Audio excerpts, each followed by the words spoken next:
Pour moi, si je veux donner un exemple justement du travail qu'a fait l'alchimiste, quelque part, c'est le travail qu'a fait Daniel Homé depuis une trentaine d'années. Et puisque, comme vous allez le constater, le travail, le labeur de l'alchimiste, c'est de labourer, justement, labourer certaines terres pour en faire jaillir, sortir quelque chose de merveilleux. De l'or, on dit, mais ce n'est pas de l'or matériel. Il s'agit d'un autre or. C'est la réalisation, c'est arriver à faire sortir des personnages comme ça, voilà, arriver à faire sortir des personnages leur meilleur, voilà. Donc c'est ce travail, pour moi en tout cas, qui le connaissais depuis 30 ans, puis je pense pour d'autres qui le connaissaient depuis très longtemps, c'est le travail qu'a fait Daniel, peut-être sans avoir la conscience, le vouloir, mais c'est le travail qu'il a fait. Je sais que moi, personnellement, il m'a beaucoup aidé dans la voie que j'ai choisie, le tarot, l'alchimie. Il m'a énormément aidé. Donc, on peut dire, pour moi, c'est l'exemple de l'alchimiste. Puis il avait la barbe, comme tous les alchimistes, voilà, on est un certain nombre. Donc, avant de commencer cet entretien, je vous propose une image où on voit justement l'alchimiste dans son laboratoire. Et il est âgé? Non, pas forcément, il n'est pas forcément âgé, mais ça fait longtemps qu'il travaille quand même. Et vous voyez qu'il il est en train de surveiller quelque chose, une marmite qui bout quelque part. Donc on verra au cours de l'entretien ce que signifie cette marmite qui bout sur un feu, qui cuit sur un feu. Il est en train de surveiller le régime du feu. Et pendant ce temps-là, il y a un autre qui fait un autre travail. On verra ce que c'est que ce travail. Avant de commencer, donc, je voudrais rappeler ce qu'écrivait un mystique et alchimiste célèbre, Robert Fludd, qui vécut de 1574 à 1637. Je cite: « Il y a caché en l'homme un trésor tellement remarquable et merveilleux que les sages ont estimé que la parfaite sagesse consiste pour lui à se connaître, c'est-à-dire à découvrir le mystère secret qui se cache réellement au-dedans de lui. L'homme est le centre et le miracle du monde, qui contient en lui-même les propriétés de toutes les créatures, aussi bien célestes que terrestres. Vraiment, Dieu n'aurait pu choisir meilleure demeure qu'en lui. Par conséquent, dans notre réflexion et dans nos recherches concernant un si grand mystère, il nous faut procéder avec la plus juste discrétion et le plus grand jugement, en partant du visible pour aller vers l'invisible, ou en partant de l'homme extérieur pour pénétrer dans son être intérieur, secret et mystique. À présent, commençons cet entretien par deux questions. Pourquoi, en notre 21e siècle florissant, l'alchimie? À quoi ça sert? Et la deuxième question, qu'est-ce au juste que l'alchimie? Qu'est-elle réellement? Parce qu'on en a tellement parlé, il y a eu tellement de livres, il y a eu même contemporains, actuels, Paulo Coelho. Donc, qu'est-ce que l'alchimie? Pour essayer de répondre à ces questions, on va partir de deux phrases hermétiques, d'un axiome qui nous dit aura, léger, léger, reléger, labora et invenies. Cette phrase latine veut simplement dire prie, lis, lis, relis, travaille et tu trouveras. Déjà, ça c'est un point. C'est une phrase d'un alchimiste célèbre, pareil au Moyen-Âge. Et aussi d'un acronyme qui nous dit vitriol. On va développer après. Vitriol. Ça paraît dur, vitriol. Pourtant, ça veut simplement nous dire visite l'intérieur de la terre, en rectifiant, tu trouveras la pierre cachée. On verra ça un peu plus loin. Si on a encore un petit peu de temps, après l'exposition de l'entretien, on parlera d'un personnage qui est à la base même de l'alchimie, qui est Hermès. Hermès dit le trimégiste. Et on verra à travers lui, si on a le temps de l'aborder, pourquoi l'alchimie.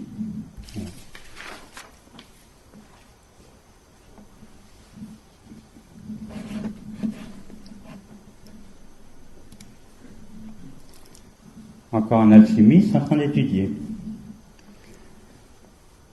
Un principe fondamental de la littérature alchimique, c'est de révéler en cachant, révéler en voilant, dire d'une façon que seul celui qui peut entendre, entende. Hein? Donc, on va voir que beaucoup du travail de l'alchimiste, ça va être de coder ce qu'il découvre pour pouvoir en faire quelque chose, pour pouvoir le transmettre. Coder. Il va déguiser les termes. Vous avez entendu parler de la langue des oiseaux. Voilà. Il va utiliser des homophonies, voilà, il va utiliser toute une palette de techniques pour déguiser, pour grimer ses écrits et ses dires. D'où le terme de grimoire alchimique. On grimait les écrits pour que seul celui qui sait lire d'une certaine façon puisse décoder.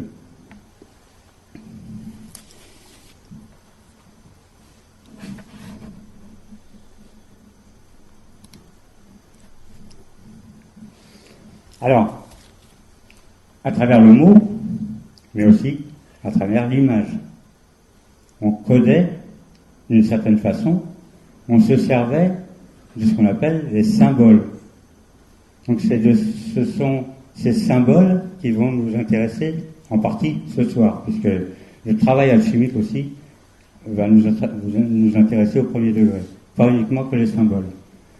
Là vous voyez qu'il y a un certain nombre de symboles, il y a beaucoup de livres.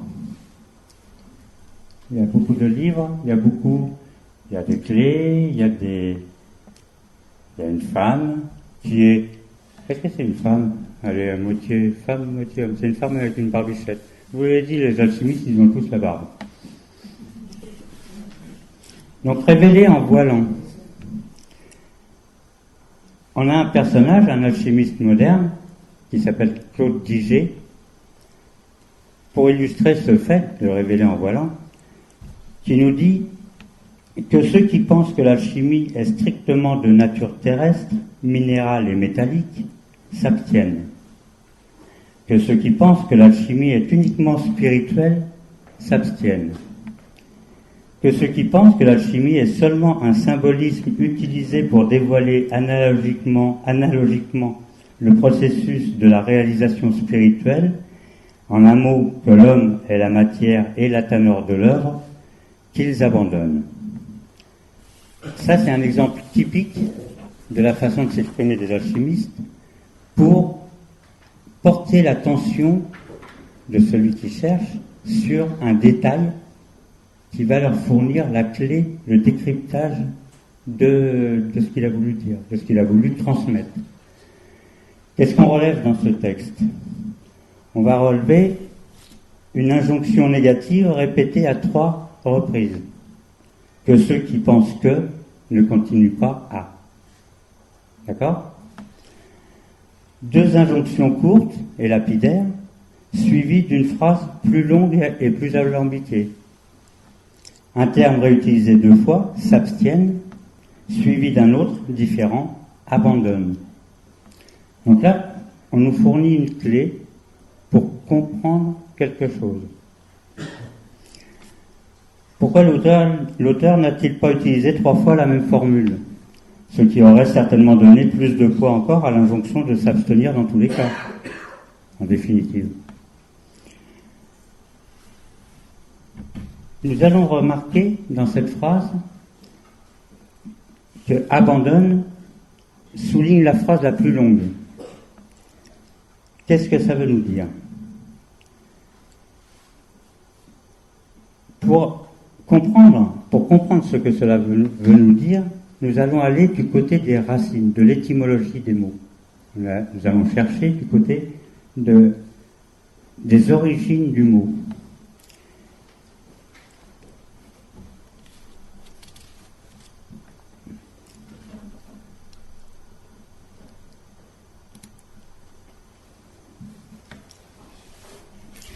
C'est là que l'alchimiste nous dit labourer, labora, labourer.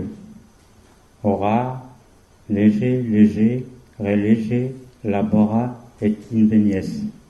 Labourer, c'est aller creuser, effectivement, du côté des racines, du côté des étymologies, du côté de ce qui est caché, de ce qui n'est pas perceptible au premier abord. On va aller labourer pour retrouver ses racines et aussi peut-être pour aérer quelque chose, pour amener à la surface quelque chose d'autre même que les racines.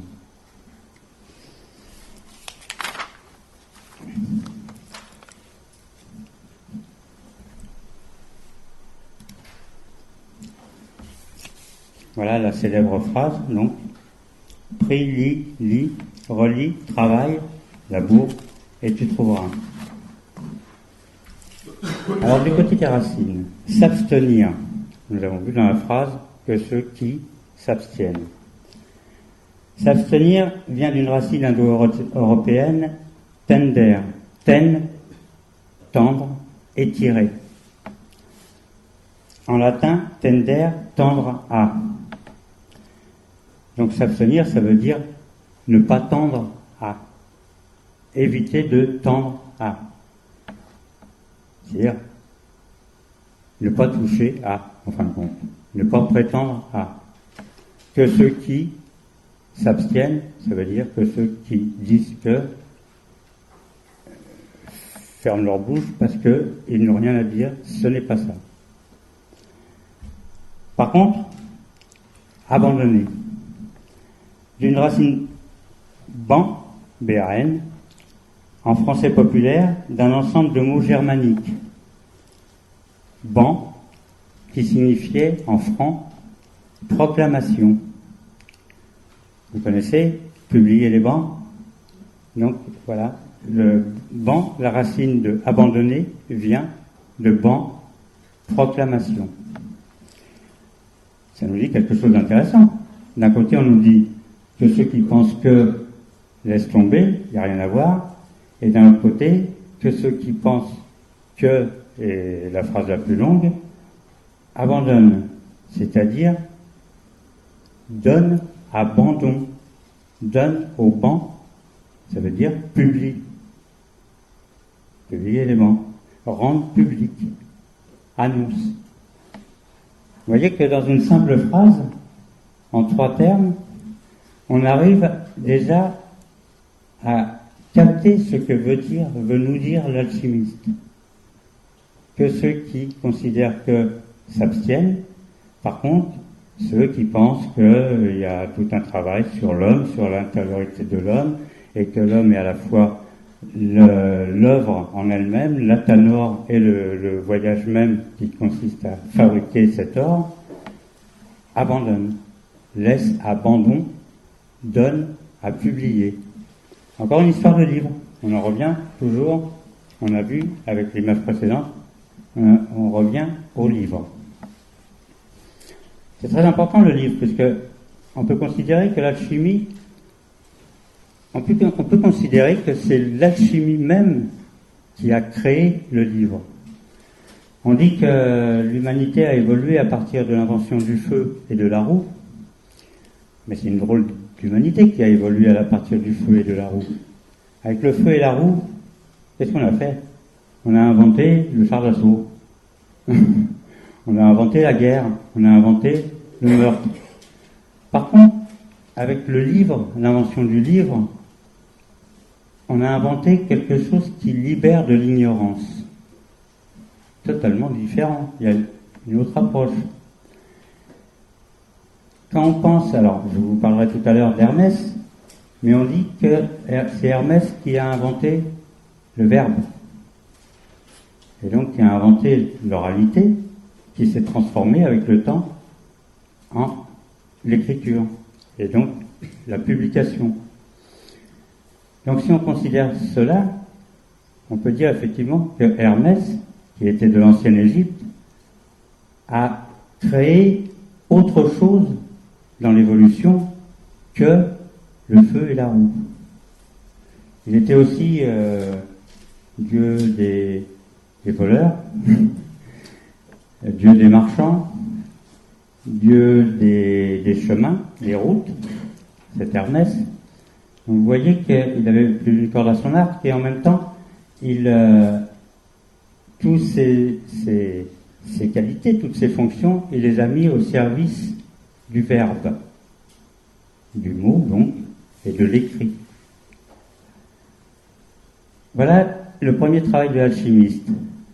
Arriver à décrypter quelque chose qui est en lui, on l'a vu avec la toute première phrase, arriver à décrypter quelque chose qui est profondément inscrit en lui, le sortir pour le transformer en quelque chose de plus lumineux. On dit que son travail consiste à tirer de la matière la plus vile possible, on dit le fumier, pour être poli, de l'or, arriver à transformer, transmuter la chose vile en chose noble. Donc nous allons voir comment on s'y prend, puisque en définitive, il nous indique à nous, par le livre et par le verbe, il nous indique que nous sommes nous-mêmes tous la matière de l'œuvre, le chemin qui mène à l'œuvre et l'œuvre elle-même. En nous-mêmes, nous sommes tout ça. Mais nous ne le savons pas. Il n'y a pas que l'alchimie qui peut nous le dévoiler. Il y a la gymnastique, mais c'est plus rare. L'alchimie, c'est pas mauvais. Alors, à chaque fois, je manque de louper.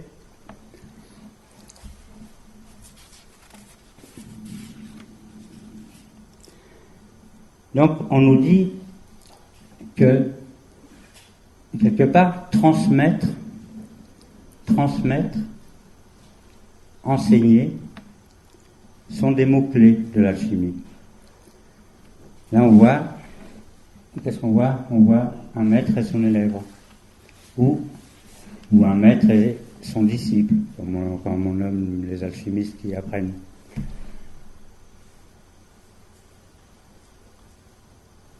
Il lui transmet quelque chose.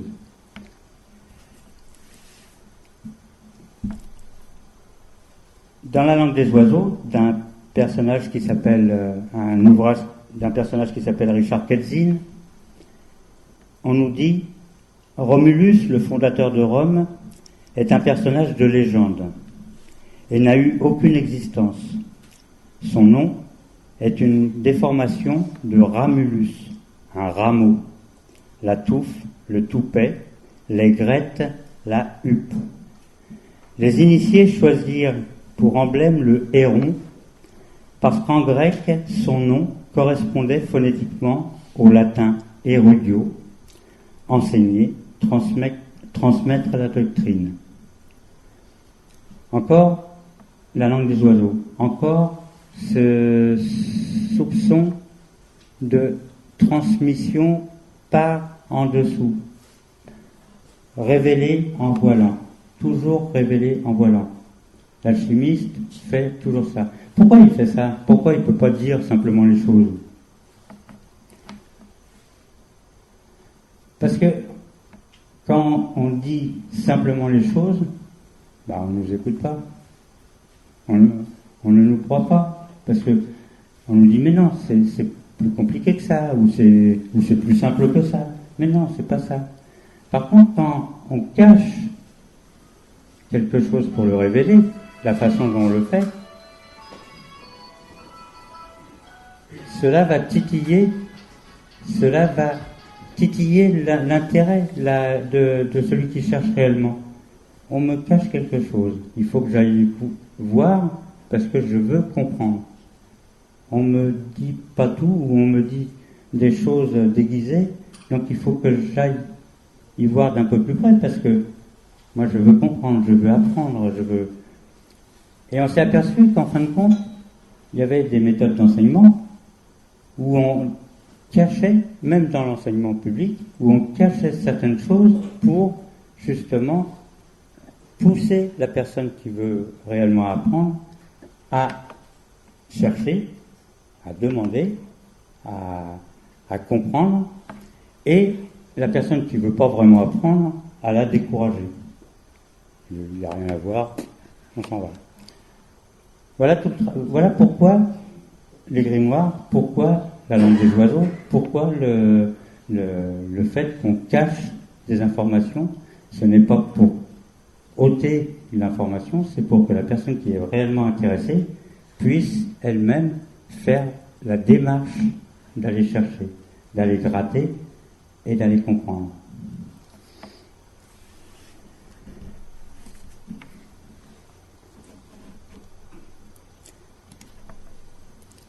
Voilà encore le maître et l'élève dans une autre culture, mais on s'aperçoit qu'en définitive, dans toutes les cultures de la planète, que ce soit en Orient, en Occident, partout, c'est la même chose.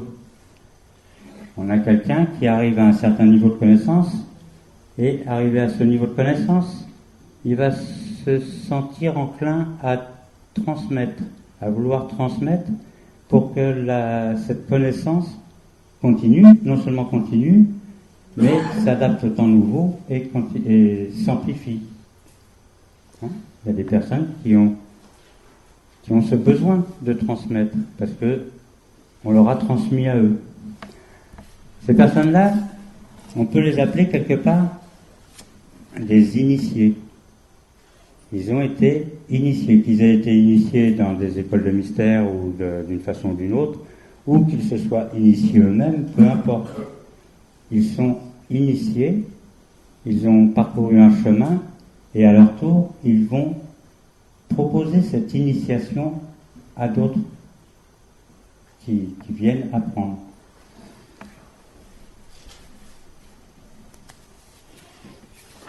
Donc on a dit enseignement, transmission, mais aussi accompagnement au processus de transformation de l'élève, de maturation de la personne enseignée.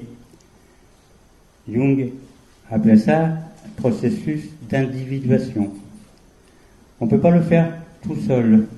En général, il arrive à un moment où, pour aller plus loin que soi, plus loin que ses propres possibilités, on a besoin de ce qu'on appelle un maître. Il faut faire attention, le terme maître est très très mal accepté dans notre Occident, et puis il va être de moins en moins accepté même dans les traditions orientales, parce que c'est plus l'époque. Pourtant, il existe toujours ce terme, qu'il soit physique, ou qu'il soit spirituel, qu'il soit matériel, un personnage, ou qu'il soit simplement une idée.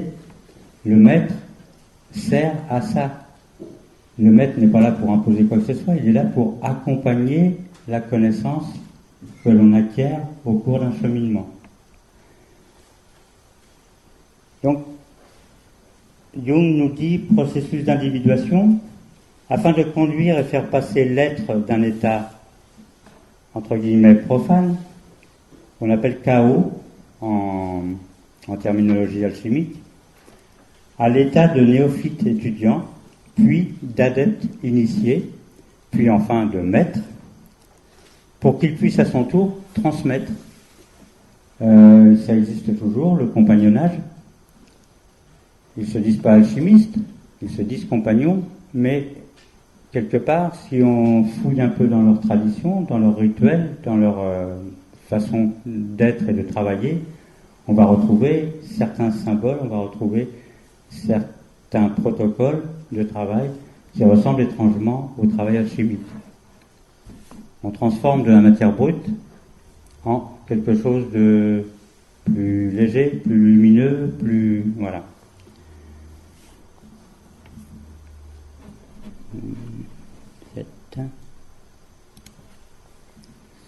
Voilà, l'alchimiste dans son laboratoire et l'adepte. Toujours ce même, l'enseignant et l'enseigné, le maître et l'élève, le maître et le disciple. Alors pour en revenir un petit peu à l'étymologie, on va noter que le mot enseigner, enseignement, dessin, D-E-2-S-E-I-N, et dessin, D-E-2-S-I-N, sceau, signe, signature et scellé, dérivent tous d'une racine commune, sein, S-E-I-N-G, qui est une marque distinctive, un sceau. Nous nous souvenons alors avec l'alchimiste que ce sceau, cher à tous les gardiens du temple, templiers et alchimistes, adeptes de tout temps des principes d'Hermès, ce sceau signe, scelle, tout en enseignant, et cache en réalité la matière première de l'œuvre, jouant kabbalistiquement avec la phonétique du mot sel. Sceau, S-C-E-A-U, et sel, le sel alchimique, S-E-L, sont le même mot. Sceau et scellé, S-C-E-L. Voilà encore un exemple de langue des oiseaux, de cabale phonétique, pour cacher en même temps qu'on révèle. En définitive, le sel alchimique n'est que l'enseignement lui-même. Voilà. Le sel, le soufre et le mercure sont les trois principes majeurs de l'opération alchimique.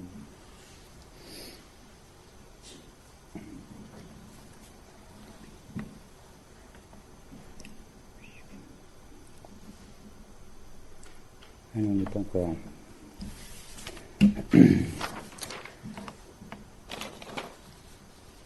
Alors, qu'est-ce qu'on transmet en alchimie? Puisqu'il s'agit d'enseignement, de transmission, qu'est-ce qu'on peut bien transmettre exactement? Est-ce qu'on transmet un savoir-faire? Ou est-ce qu'on transmet un savoir-être? Ou est-ce qu'on transmet un savoir tout court, une connaissance? À la fois les trois, puisque l'adepte en général passait une grande partie de sa vie aux côtés du maître, et quand le maître n'était plus là, c'était l'adepte lui-même qui avait pris la place du maître, donc qui devenait maître et qui enseignait. Donc on peut considérer qu'il acquérait un savoir-faire, il avait son savoir-être, et il avait une grande connaissance de la matière qui l'intéressait. La matière qui l'intéressait, c'était la première matière de l'œuvre, nous venons de le voir, qui est transmettre. La matière de l'œuvre, la pierre philosophale, la transformation, c'est transmettre, imprégner le néophyte pour qu'il devienne adepte, et d'adepte qu'il devienne initié.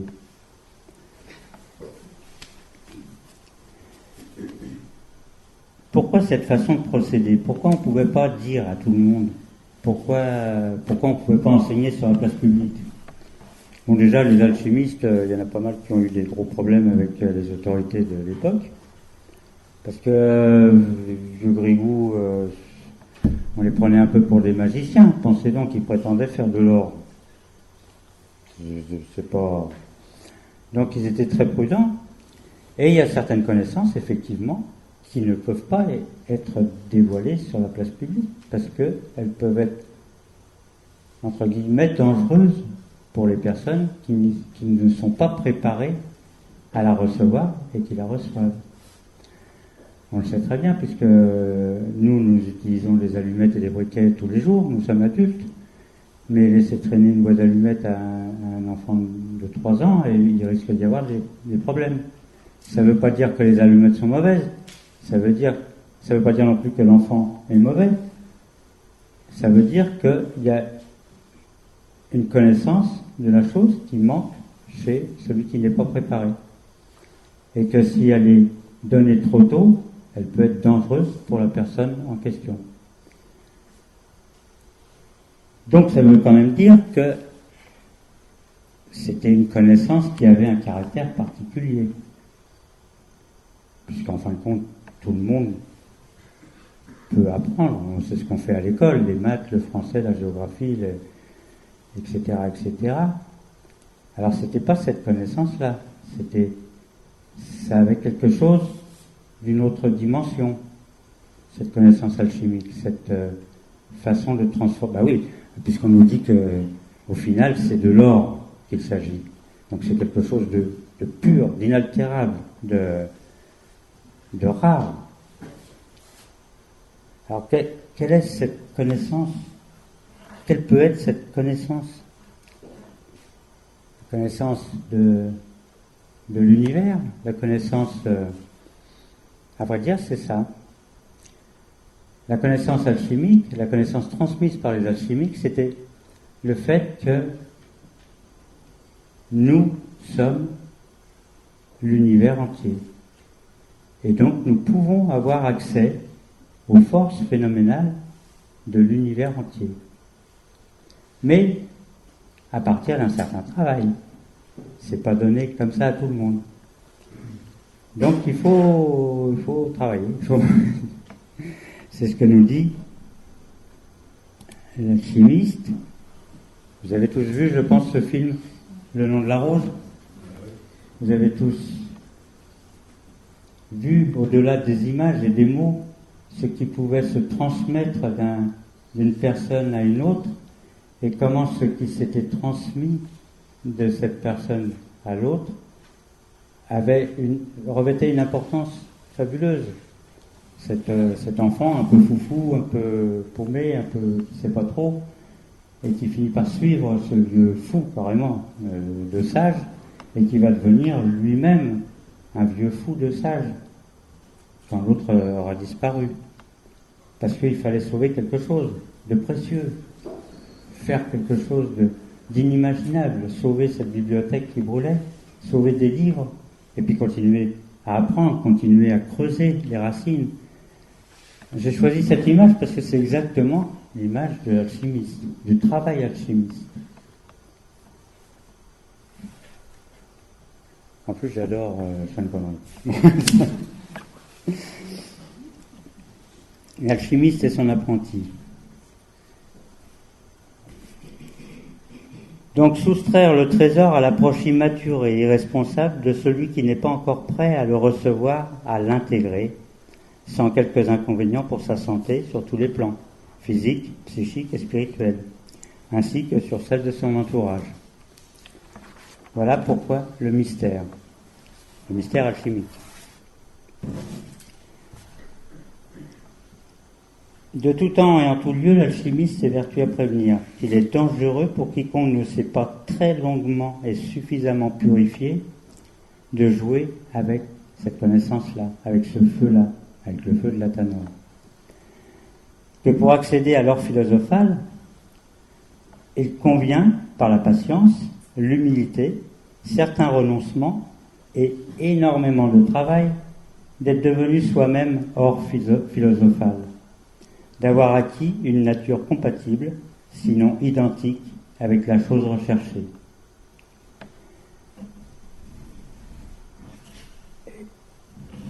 Étienne Perrault, le personnage qui a traduit le Yi King, nous dit à ce propos: Ce que veut dire Freud est clair. Il existe un domaine placé au-delà du moi, qui est le ça. Ce ça est doté d'une faculté de connaissance qui se situe plus loin que l'ego. L'exercice de cette faculté procure à l'individu une perception différente qui a pour objet le ça lui-même, autoperception. Le connaissant et l'objet de la connaissance n'y font qu'un. Nous nous permettons de traduire, c'est Étienne Perrault qui parle, la définition de Freud en ces termes. Seul le ça voit le ça. Puis, par seul le soi voit le soi, pour rejoindre enfin l'affirmation d'Angelus Silesius, disciple de Jacob Boehme, seul Dieu voit Dieu. À partir de là, on peut comprendre pourquoi le mystère, pourquoi ce feu peut être dangereux pour qui n'est pas préparé au laboratoire.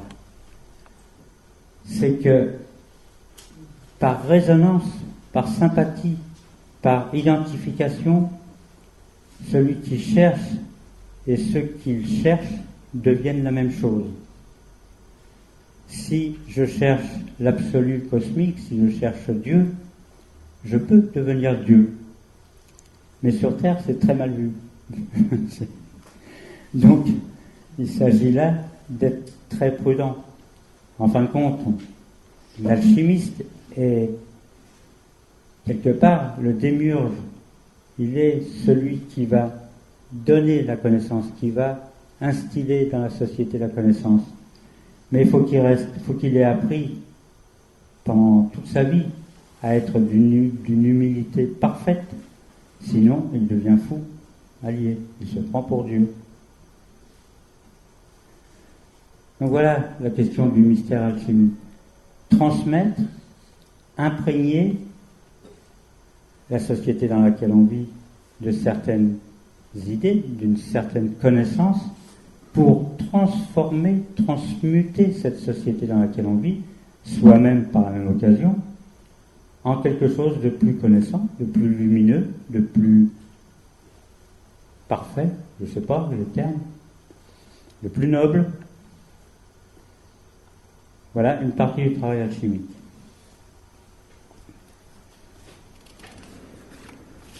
Alors effectivement, donc, on déguise les termes, l'alchimiste déguise les termes de ses grimoires, à la fois, comme on l'a dit tout à l'heure, pour rebuter celui qui n'a pas la fibre, celui que, comme beaucoup, papillonne. Un coup je fais ça, un coup je m'intéresse à ça, un coup puis je sais pas quoi trop, puis celui-là, bon, il fera du mal et il va faire du mal. Donc, on le rebute. On rend hermétique totalement les écrits alchimiques. Et par contre, celui qui sent qu'il y a quelque chose, qui sent une attirance, celui qui a déjà en lui les germes de l'or, disent les alchimistes. Celui qui a déjà en lui les germes de la connaissance. Ben celui-là, ça va le titiller, au contraire, ça va l'interpeller, ça va lui dire, attends, là, il y a quelque chose à creuser, il y a quelque chose. Je vais vous dire, pendant plus de 40 ans, j'ai lu des bouquins alchimistes, j'y comprenais que dalle, j'y comprenais rien. Mais je sentais bien qu'il y avait quelque chose, alors j'ai persisté. Et c'est grâce à un autre travail, et 40 ans après, que j'ai commencé à comprendre comment ça se passait, et comprendre ce qu'on voulait me transmettre, ce qu'on voulait me dire. Enfin, pas à moi particulièrement, mais ce qu'on voulait dire à travers tous ces livres, tous ces grimoires, tous ces films. Il n'y a que Paolo Coelho qui m'a rien apporté. Alors ça, il est sympa, mais...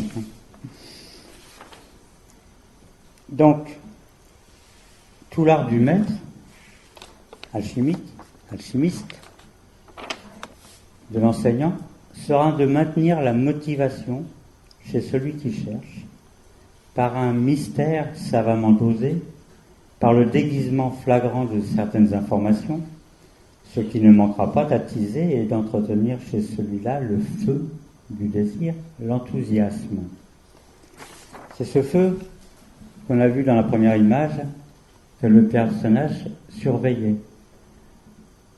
L'art du maître, c'est surveiller le feu dans la Tanor, le feu qui chauffe, qui va animer le disciple.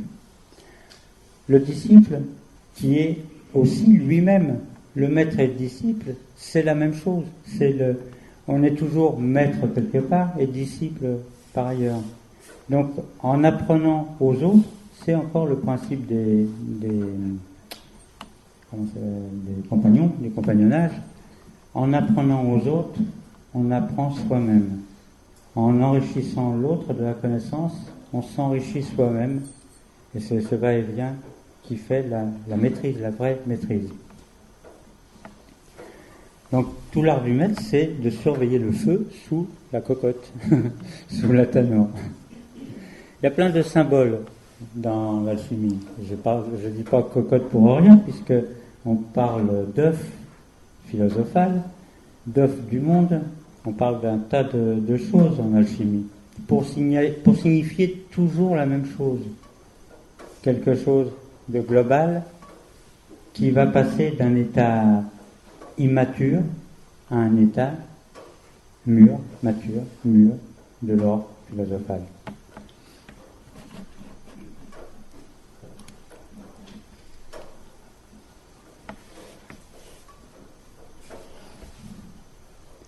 Voilà, donc surveiller et entretenir le feu au fourneau. Dans la symbolique alchimique, j'ai dit tout à l'heure, et je le redis donc, il y a un outil central au laboratoire qui est ce qu'on appelle la Tanor. La Tanor, en général, c'est le fourneau qui sert à cuire, à macérer, à faire chauffer la matière qu'il y a dans les cornues pour en tirer des élixirs, pour en tirer l'or philosophal. Mais quand on va plus loin que les mots, quand on va plus loin que l'image, la Tanor, c'est l'être lui-même, c'est l'homme lui-même.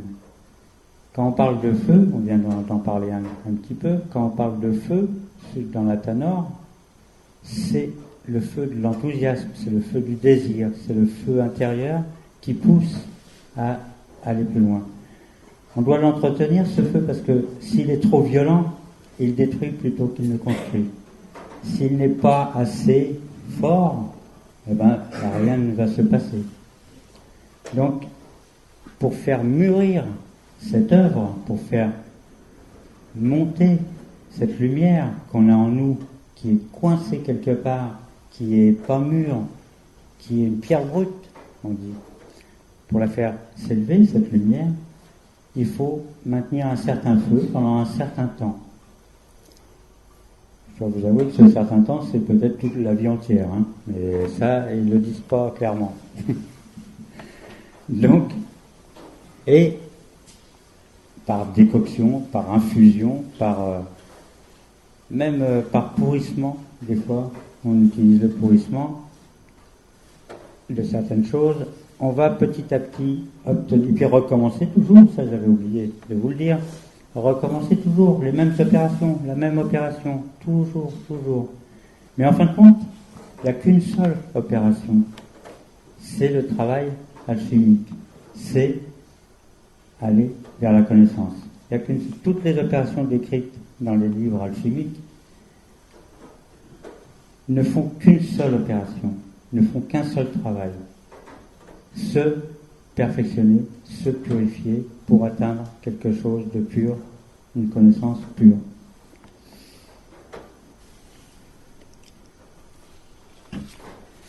Alors, entretenir le feu dans le fourneau. Un personnage du XVIIe siècle, Eugenius Abarma, nous dit si l'on emploie trop de teinture dans la projection, le corps inférieur prendra trop de fixité et ne pourra pas entrer en fusion. S'il y en a trop peu, il ne sera teint que faiblement. C'est exactement ce que je viens de vous dire.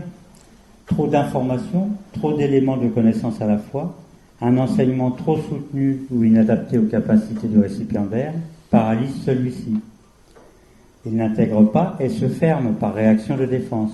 Ne pas entrer en fusion, soit ne pas fusionner. Ne pas être en parfaite harmonie avec ce que l'on apprend. À l'inverse, trop peu de matière d'enseignement et l'étudiant ne sera que très peu instruit ou bien perdra toute motivation quant à la poursuite de ses études.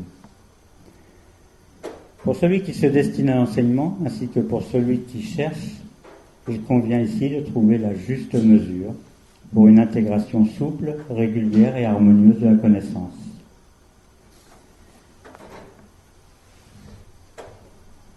Nous en venons donc à notre axiome de tout à l'heure. Ora, léger, léger, reléger, labora et invenies, pri,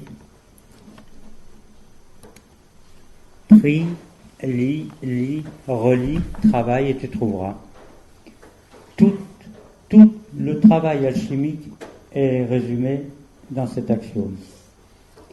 Pri, lis, relis, travaille et tu trouveras. Alors, on peut le traduire comme ça. On peut le traduire aussi par pri, li, lis ou lie, relis, lis ou lie, puisqu'on parle de symbole, relier les éléments de la connaissance entre eux pour obtenir une synthèse de la connaissance, pour aller un cran toujours au-dessus. On a des éléments épars. On peut considérer que dans chaque grimoire, il y a un détail, il y a une phrase, un mot. Et puis, si on a développé cet esprit, un jour ou l'autre, tous ces éléments vont se connecter entre eux pour provoquer la compréhension de ce qu'ont voulu dire les alchimistes qui ont écrit ces ouvrages. Donc, relier, c'est réellement synthétiser, et c'est le terme même du symbole, puisque, comme vous le savez, le symbole était une pièce en terre qu'on cassait en deux. Chaque membre de la famille en prenait un morceau. Quand ils se retrouvaient plusieurs années plus tard, ils se rejoignaient, ils réunissaient les deux pièces pour se reconnaître.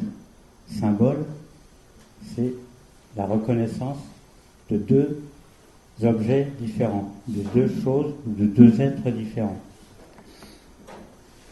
Travail, on a traduit labora par travail, c'est dommage, parce que travail, ça fait plutôt, c'est plutôt une punition, le travail, c'est plutôt trépalium, alors que labora, c'est labourer. Labourer, ça veut dire qu'il faut aller chercher quelque part au fond de quelque chose. Labourer. Soulever la terre. Invenies, et tu trouveras. Mais invenies, c'est en même temps inventer. Inventer. Quand on pense que on ne dit pas trouver un trésor, quand on trouve un trésor en reconstruisant la grange, là il y avait la gamelle là, avec les lingots dedans, on ne dit pas trouver, j'ai trouvé un trésor, on invente un trésor. Inventer, ça va plus loin que simplement trouver, puisque ça veut dire trouver, et en même temps ça veut dire créer de toutes pièces, inventer. Donc dans cette phrase on voit ora, c'est à la fois la prière, mais aussi c'est la méditation, c'est aller en oratoire. Lire et lier, lège, relège, lire et lier, ça veut dire deux choses différentes et en même temps qui se rejoignent. Laboure ta terre intérieure et invente ton trésor. Découvre le trésor caché à l'intérieur. Tout ça écrit sur un livre, puisque la base de tout est le livre. On a très peu d'enregistrements des premiers mots des alchimistes au temps des pharaons. Il n'y a pas d'enregistrement, c'est dommage. peut-être un jour on arrivera à faire parler à écouter le son enregistré dans les pierres, dans les temples et tout ça. Peut-être qu'on arrivera à dégager ce qu'il disait réellement. Mais sinon, on est obligé d'utiliser les livres, les symboles, voilà, qui sont restés, les graphiques et tout ça. Excusez-moi, je vais boire un petit peu.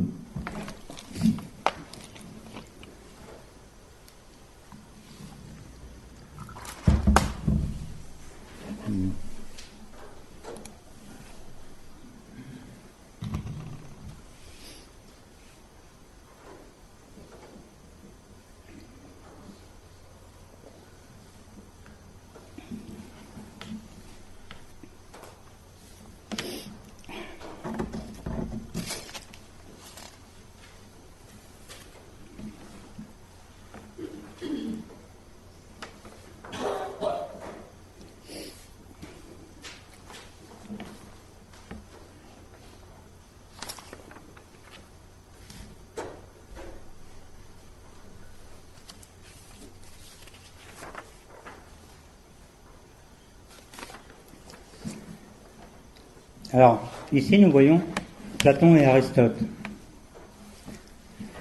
Platon et Aristote. On peut considérer que Platon était dans la lignée de certains maîtres, entre guillemets, alchimistes. Mais il s'est dirigé dans une autre voie et il était réellement la figure du maître enseignant, de l'enseignant. Et on voit qu'il est en train d'enseigner son disciple, puisque c'était son disciple, avant de devenir son ennemi intime, Aristote. Après, ils ont pris deux voies différentes, mais c'est ça la richesse de l'enseignement par ce qu'on appelle l'alchimie, de l'enseignement mystique, quelque part, l'enseignement secret en tout cas, c'est que peu importe, on n'enseigne pas, comme j'ai dit tout à l'heure, la géographie, le calcul, la dictée et tout ça. C'est pas ça que l'on enseigne. On enseigne un savoir-faire et un savoir-être, surtout avant un savoir. Et donc on enseigne à devenir quelque chose d'autre que l'on était avant d'être enseigné.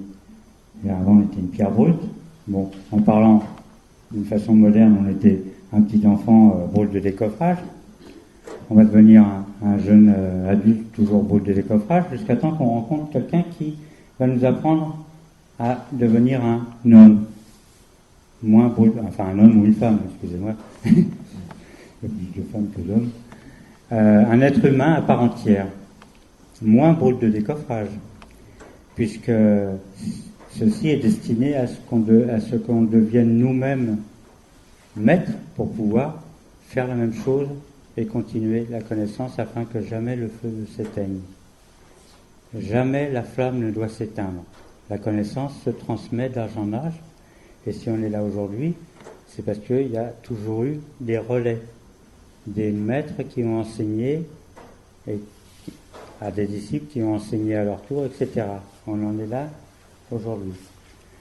Donc nous voyons là que Platon et Aristote, maîtres et disciples, peuvent très bien par la suite se contredire. Ils ont développé chacun une façon de voir le monde différente. Ils en sont venus à pas à se dénigrer, mais quand même à se dénigrer même dans la petite histoire. Ils n'étaient pas du tout d'accord. Donc voilà, j'ai mis cette image pour montrer simplement que la connaissance n'était pas une dogmatique, c'était pas un dogme qu'on imposait à autrui. Au contraire, la connaissance c'est quelque chose qui libère. Ce n'est pas un savoir, c'est la connaissance, quelque chose qui libère et qui n'implique pas le fait d'adhérer à ce qu'a dit le maître. Au contraire, le maître sait demande à l'élève de se dégager de lui. Un bon maître demande à l'élève de partir au bout d'un moment, quand il n'a plus rien à lui apprendre. Un mauvais maître essaiera de mettre le grappin dessus. Ça s'appelle un gourou. Enfin, en Occident. Parce que le gourou en Inde, c'est pas ça non plus.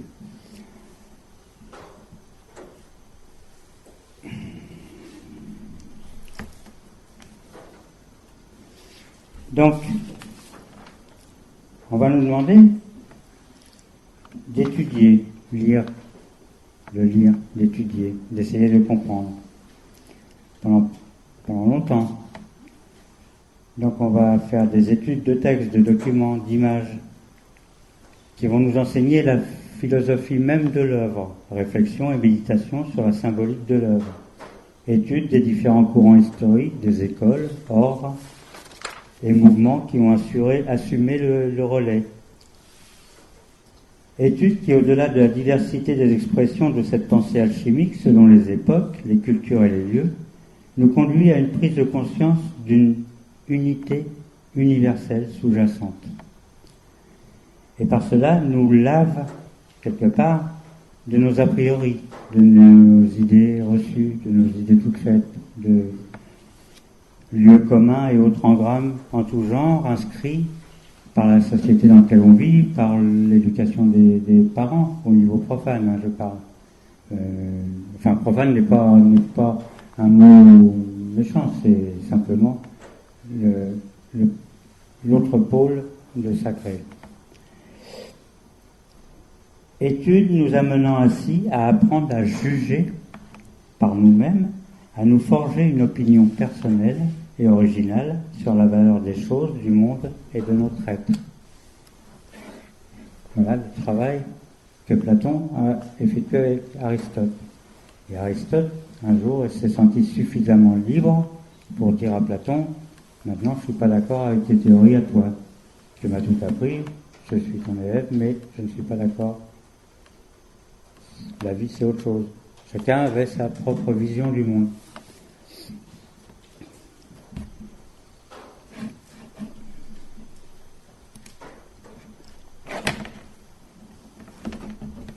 Voilà un moment crucial. Un moment crucial de ce travail, de cette étude.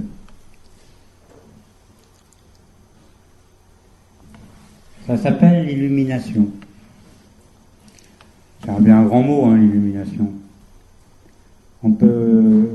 Des illuminations, là, on peut en avoir beaucoup par jour. Hein.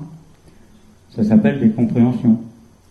Tout d'un coup, quelque chose qui n'était pas perçu dans sa globalité, on la comprend, et à partir de là, on passe à autre chose.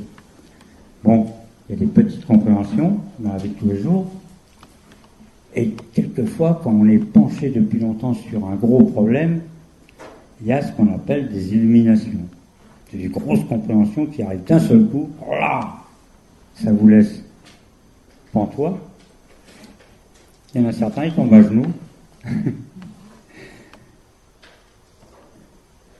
Au bout du compte, donc on a vu, on va résumer un petit peu,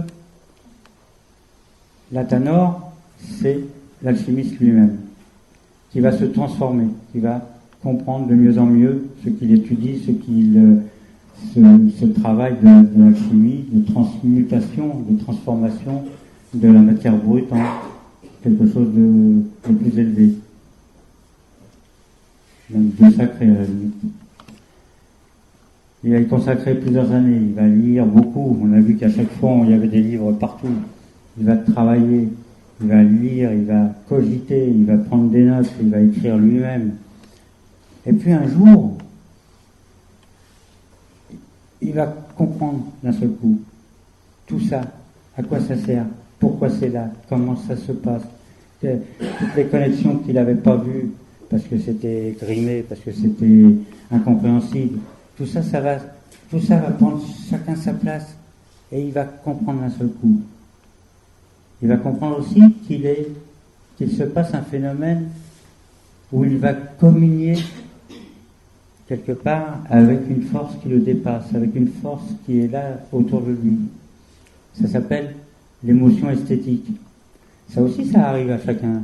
Ça peut arriver à chacun d'entre vous.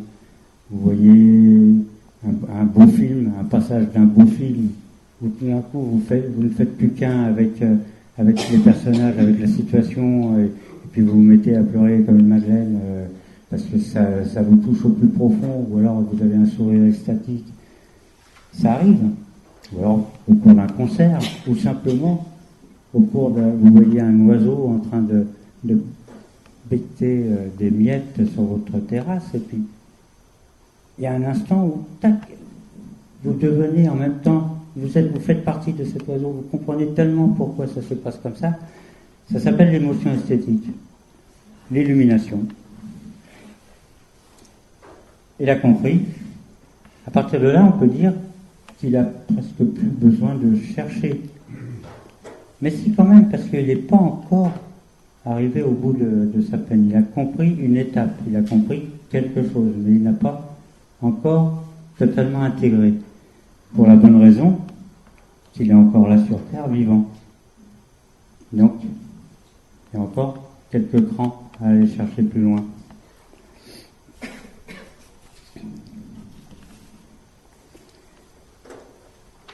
Donc l'illumination, qui est l'instant immatériel et sublime où la question, et donc le questionnaire, et la réponse ne font qu'un dans un jaillissement lumineux de compréhension, de connaissance spontanée, de connaissance, naître avec, et qui, selon René Allot, ouvre à l'adepte les portes d'un royaume auprès duquel l'or, la santé, le pouvoir temporel, la célébrité mondaine ne représentent que des hochets indignes d'un philosophe. On est en train de découvrir actuellement, avec la physique quantique, avec pas mal de choses qui se passent actuellement chez les scientifiques, on est en train de découvrir la transpersonnalité, la transconscience. À vrai dire, on est en train de redécouvrir, puisque ça existe depuis toujours, ces états où on se confond avec le tout ou avec un élément du tout. C'est en train de nous dire que à l'intérieur de nous-mêmes sommes à l'image de la totalité. On y viendra tout à l'heure avec Hermès. Nous-mêmes, nous sommes la totalité. Et la totalité de l'univers est en nous-mêmes. C'est-à-dire que les deux sont tellement intimement reliés qu'il n'y a aucune différence entre le cosmos, entre l'univers entier et l'être humain. Et l'être humain, à l'intérieur de lui, ses cellules, les atomes qui le composent, etc. C'est Hermès qui dit « Tout ce qui est en haut est comme ce qui est en bas, et tout ce qui est en bas est comme ce qui est en haut ». À partir de là, on est en train de redécouvrir ce principe. On est en train de, scientifiquement, d'avoir de plus en plus de doutes sur l'ancien paradigme et de construire une autre façon de voir le monde et l'univers et les personnes qui l'habitent. Bientôt, on va considérer, ça serait bien, que tous les gens qui sont sur la planète, plus la planète entière, ne sont qu'un seul et unique corps. On n'en est pas encore là, hein. On est encore en train de se foutre sur la tête pour des questions de race, d'argent, d'un tas de choses, mais bon.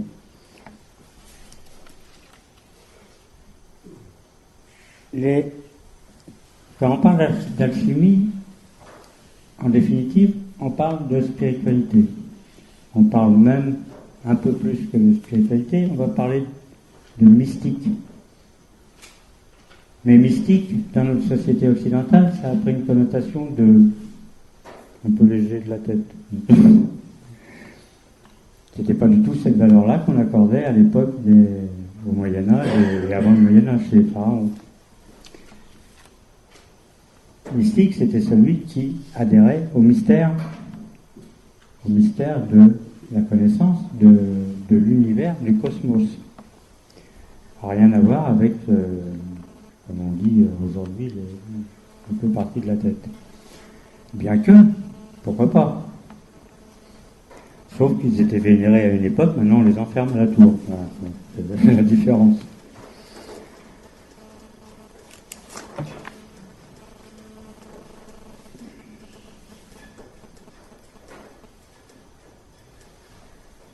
Donc,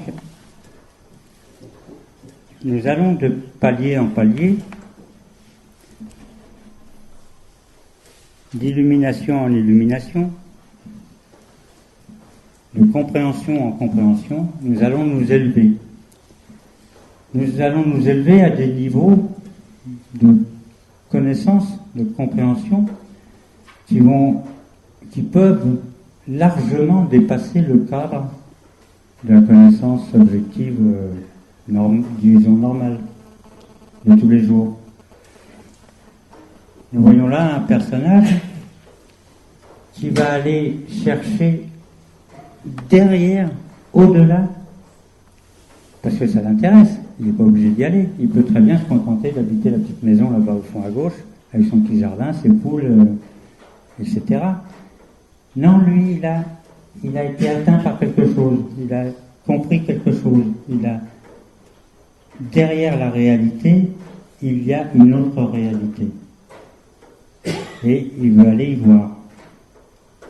Et c'est en allant toujours voir derrière la réalité admise qu'on arrive à transcender cette réalité admise, à la transformer et à faire que l'on s'élève toujours plus haut, toujours plus loin.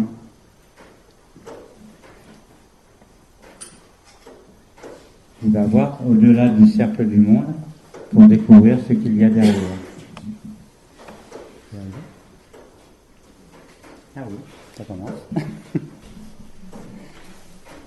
Partez pas. Ne partez pas. Ah bon.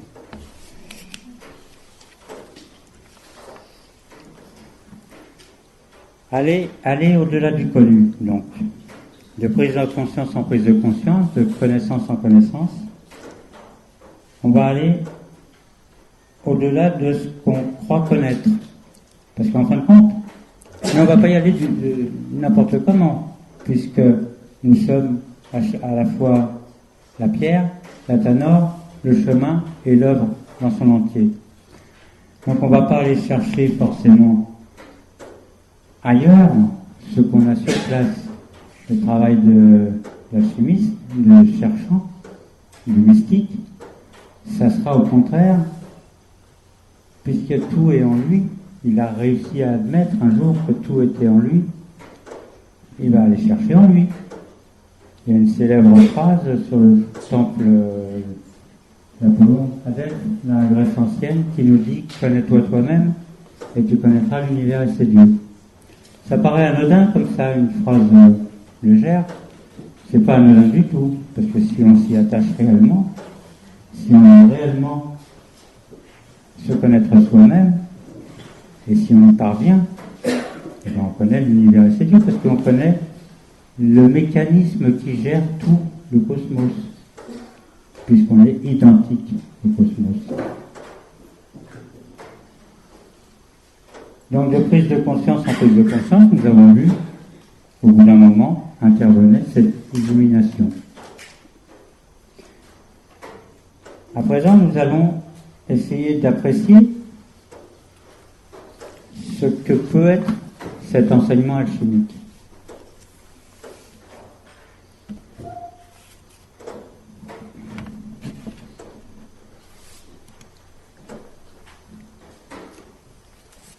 Ceci est le fourneau cosmique, la tanore, donc, l'alchimiste en personne.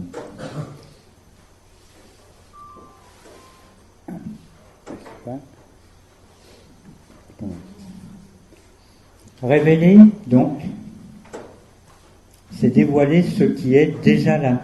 Révéler, c'est dévoiler ce qui est déjà là. Mais soustrait par des voiles au regard qu'il ne sait pas encore voir. Voile d'ignorance, d'inconscience, de non-connaissance. Révéler, c'est ôter un à un ces voiles qui cachent, qui occultent la vérité ultime, le réel. Révéler, c'est faire tomber les écailles des yeux.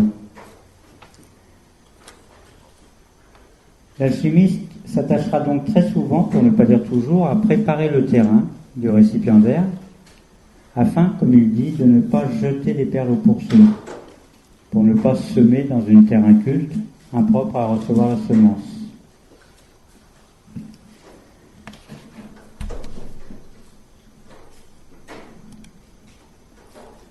Encore la Tanor, et on a parlé tout à l'heure d'œuf philosophal. Donc on voit bien que l'œuf, au-dessus de la Tanor, il y a une analogie entre le haut, ce qui est en haut, et ce qui est en bas. On a l'œuf philosophal au milieu de la Tanor, et il est répété en haut, et au-dessus encore, il y a le soleil. Tout ça n'est qu'un. L'image nous montre, le symbole de l'image nous montre qu'en définitive, ces trois plans de conscience ne sont qu'un. Et on voit à l'intérieur de l'œuf en haut, au milieu, on voit ce personnage de Thoth, Hermès, Mercure, le Mercure. Donc c'est Hermès, dit le trimégiste, Thoth, Hermès, Mercure. On verra après ce qu'il est réellement.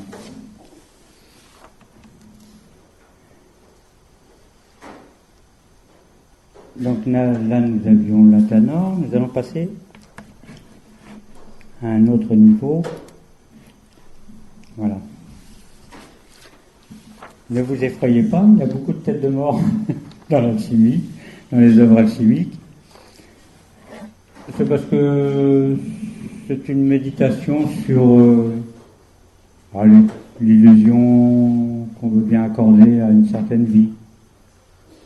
Et certainement l'illusion qu'on accorde aussi à ce passage terrible et à la fois qui peut être sublime aussi, qui est la mort, la transformation radicale de ce qu'on croyait être moi, un petit égo qui vit, qui chante, qui pleure, qui mange, qui va faire les courses au supermarché, et puis qui un jour finit comme ça.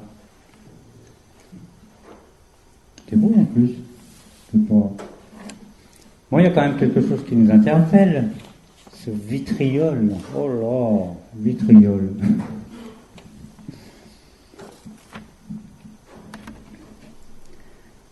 Dans tous les ouvrages alchimiques, vous trouverez ce vitriol.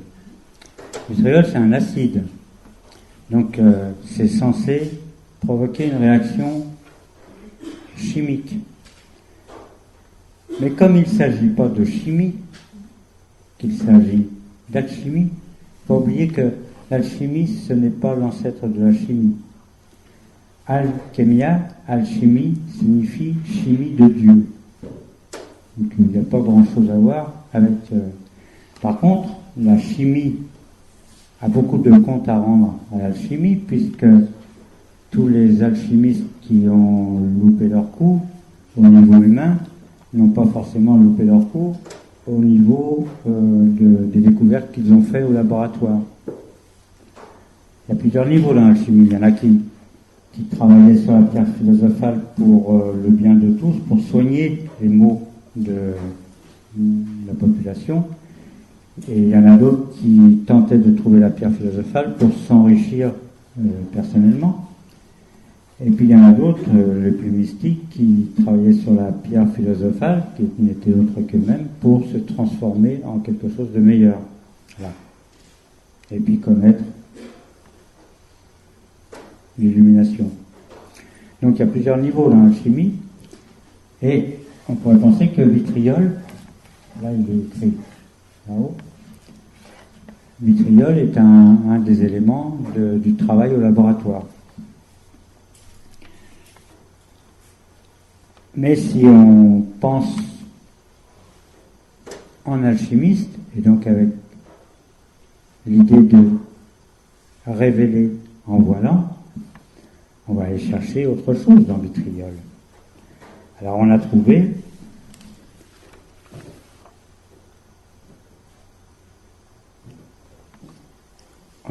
donc cette traduction visite l'intérieur de la Terre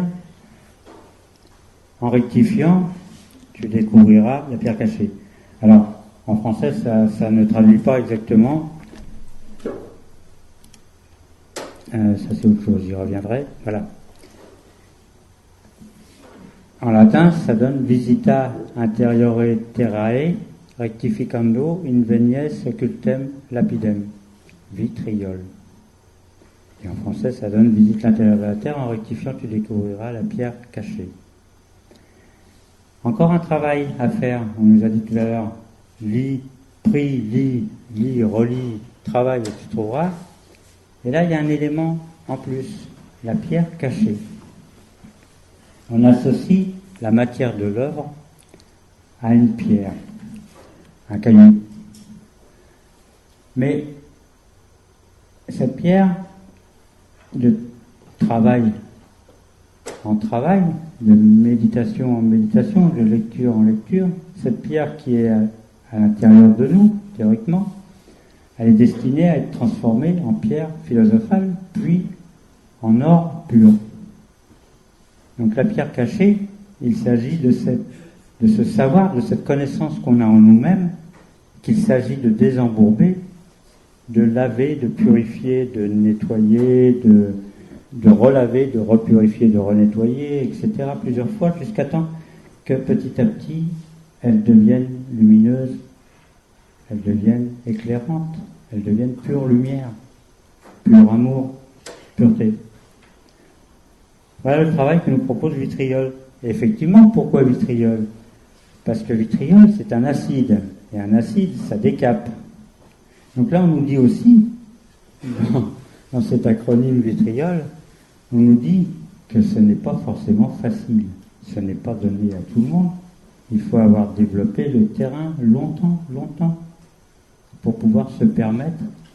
Il y a un vrai travail de mystique, un vrai travail où il faut accepter des choses que le commun des mortels n'accepte pas, où il faut accepter une humilité, il faut accepter de la solitude quelque part, il faut accepter le chimiste est un vieux solitaire, on dit un vieux loup solitaire, à part Nicolas Flamel et Pernel, qui eux ont conduit l'œuvre à deux, parce qu'il y a certaines œuvres qu'on ne peut conduire qu'à deux, un élément féminin, un élément masculin. Sinon, beaucoup d'autres étaient des vieux loups solitaires, des maîtres. On peut même considérer pour le commun des mortels invivables, des gens qui sont arrivés à un tel niveau, et en même temps qui ont l'art de révéler les choses cachées dans le moindre petit caillou que l'on représente, que l'on est,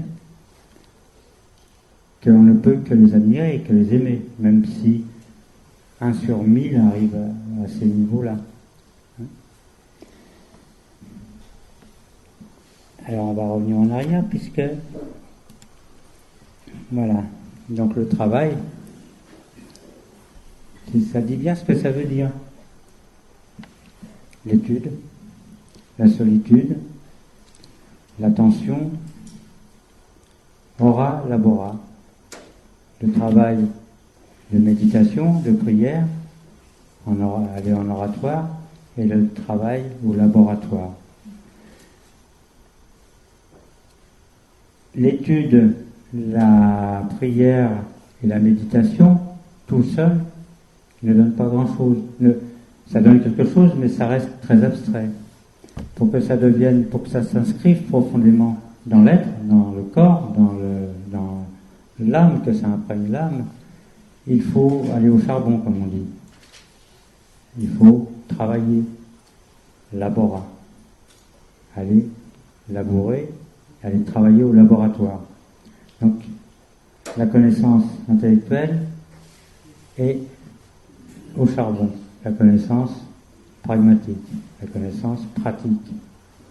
Ora, labora, toujours. Et c'est après qu'on nous présente Vitriol. Encore une tête de mort. J'aime beaucoup. Là, ça représente la quête alchimique. Mais à vrai dire, toute quête philosophique, spirituelle, toute quête alchimique, philosophique, spirituelle va nous amener à nous rencontrer sous un autre angle. On croyait que notre vie était bien rangée, bien pépère, bien avec nos ennuis, l'argent, mais enfin ça se résout toujours plus ou moins avec les voisins qui font trop de bruit, le pépé qui vient de mourir. Mais non, il y a autre chose, il n'y a pas que ça.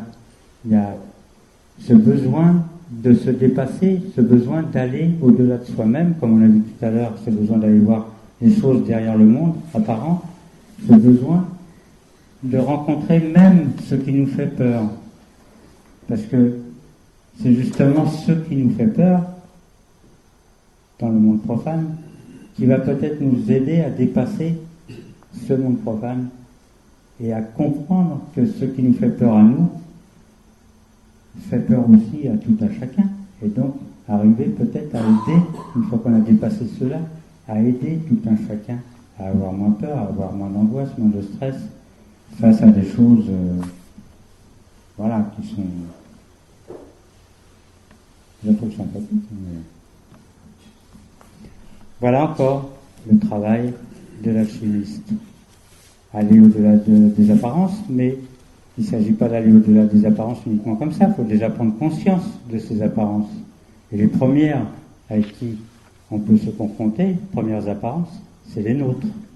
Notre propre illusion, notre propre pourquoi on fait ceci, pourquoi on est cela, pourquoi on pense ceci, pourquoi on est contre cela, etc. Pourquoi on est dans cette vie et quelque part on n'en est pas très heureux alors qu'on a tout pour l'être. Pourquoi tout ça?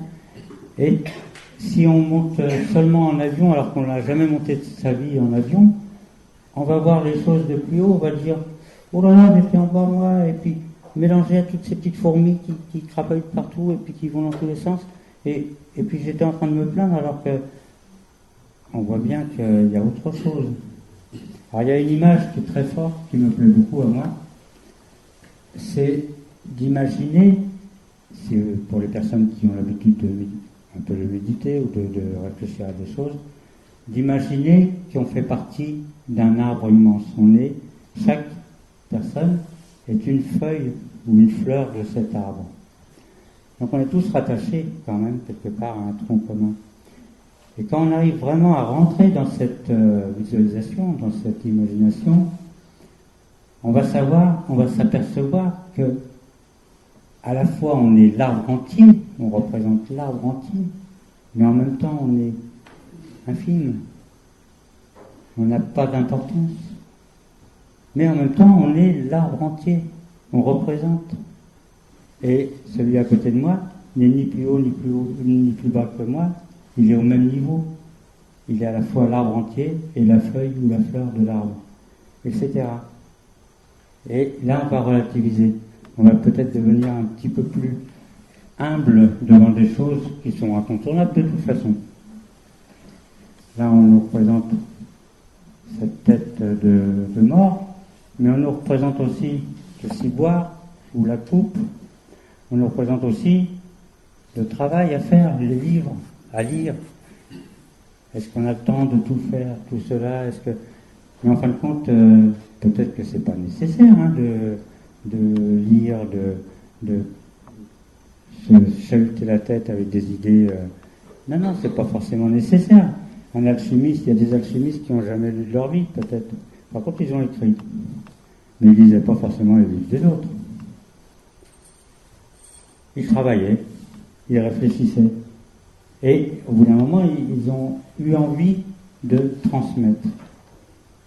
Et c'est là qu'ils ont commencé à écrire, à noter dans les cahiers ce qu'ils avaient envie de transmettre. Donc visite l'intérieur de la Terre en rectifiant, tu découvriras la pierre cachée. Ça veut dire qu'il y a certaines phases du processus d'éveil, de connaissance, qui sont un petit peu hardes, qui sont un peu décapantes, d'où le vitriol. Elles sont décapantes quand justement on considère que l'ego est nous-mêmes. que nous sommes ce que nous croyons être. Pardon, j'ai oublié le micro.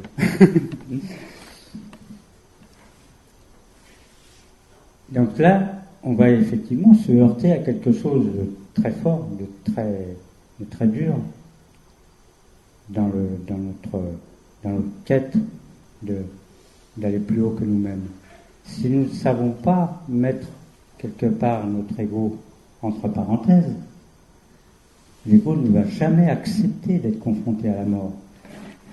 Il a déjà du mal à accepter d'être confronté à l'inconnu. Changer de quartier, habiter un autre quartier où les voisins ne sont pas les mêmes et tout, ça déjà il a du mal. Donc à la mort, Et pourtant, si on parle de cette façon-là, c'est que on reconnaît qu'à côté de l'ego, il y a quelque chose d'autre qui peut inciter l'ego à accepter. C'est curieux ça. Parce que c'est l'ego qui gère tout. Donc ça serait l'ego qui accepterait de se calmer de lui-même. Il faut un certain travail. Mais on le sait bien puisque de cette pierre brute, petit à petit, est en train de se dégager quelque chose d'autre. Donc, on pourrait presque considérer que dans l'ego, dans cette force motrice de la personne qui est encore un peu une pierre brute, il y a un élément qui va transmuter l'ego. À force de travail, à force d'expérience, à force de connaissance. Donc, vitriol est une phrase. Vitriol est un conseil, mais ce n'est pas de l'acide. C'est un conseil alchimique. Visite l'intérieur de ta terre en travaillant, en transformant quelque chose, en inversant quelque chose, tu découvriras la pierre cachée. Michel, il faudrait peut-être que tu vois voilà, je vais peut-être... certaines personnes, s'il y a des questions ou quelque chose. On n'aura pas le temps donc de parler d'Hermès, ou alors j'aborde. Ça fait combien de temps là? Ça fait 1h30? 1 heure? 1 heure plus? S'il y a des questions, ça va être tard pour certaines. Voilà, bon. Je vais pas.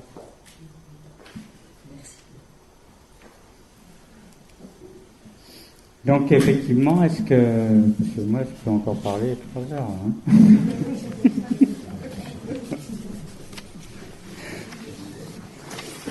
On va quand même parler un tout petit peu de ce personnage mythique, parce que c'est important.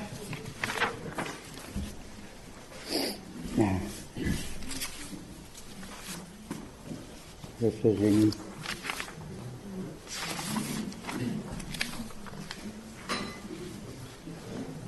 Merci. Excusez-moi. Non, c'est moi qui vous ai prêté mon...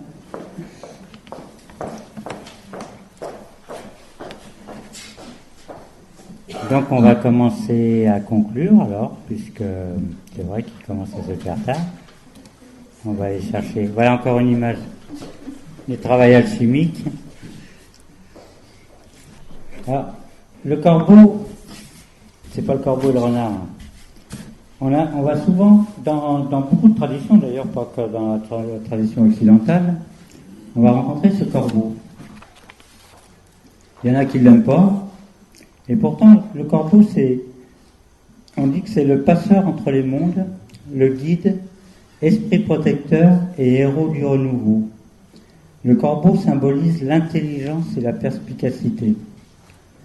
Donc à chaque fois qu'on va trouver une image avec le corbeau dans les écrits alchimiques, il signifie bien cette perspicacité, cette intelligence pointue de celui qui étudie quelque chose qui lui convient, qui lui plaît. Parce que sinon, on ne met pas autant d'enthousiasme et de perspicacité dans quelque chose qui ne nous intéresse pas.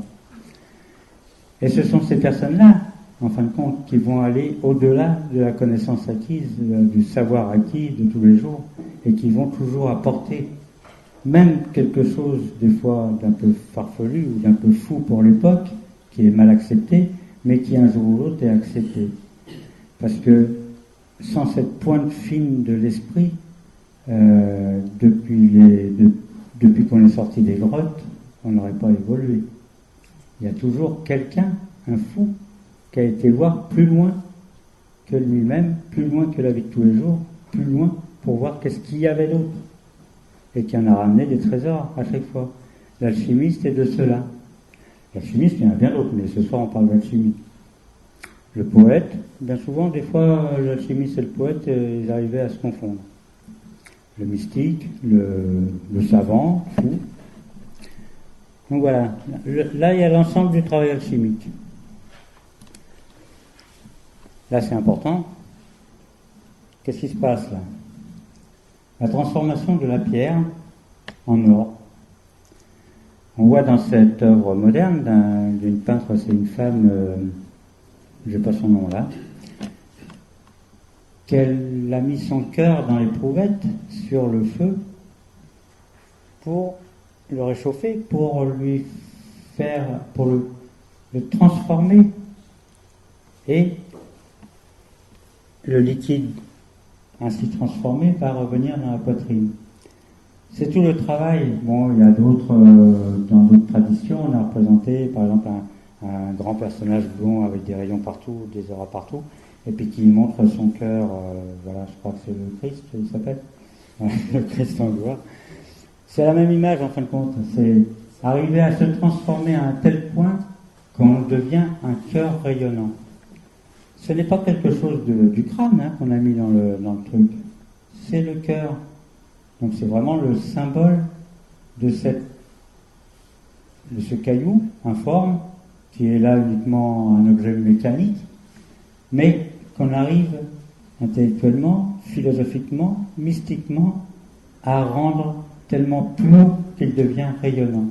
Et l'image même de l'amour inconditionnel, c'est effectivement le cœur ouvert, le cœur qui se donne, le don par le cœur. Donc dans cette œuvre moderne, on voit tout le travail alchimique. Il est à la fois très complexe et très compliqué dans sa mise en pratique, et à la fois il est très simple dans son but ultime, qui est de se purifier à un tel point qu'on communie avec la création entière. Et au-delà de la création uniquement humaine, avec le cosmos entier. On est un élément, on devient un élément actif du cosmos au même titre que les étoiles, les soleils, les galaxies et tout. Et constructif, puisque tout ça, ça évolue. On va toujours vers, théoriquement, un mieux. Ça, c'est une œuvre personnelle. Merci.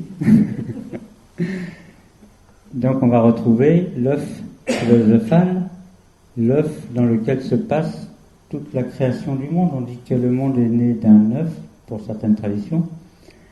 Dans cet œuf, on va avoir tout le travail de l'alchimie, tout le travail de transmutation, puisqu'il ne s'agit pas que de transformation, il s'agit de transmutation, changer totalement de forme, changer totalement d'énergie des choses.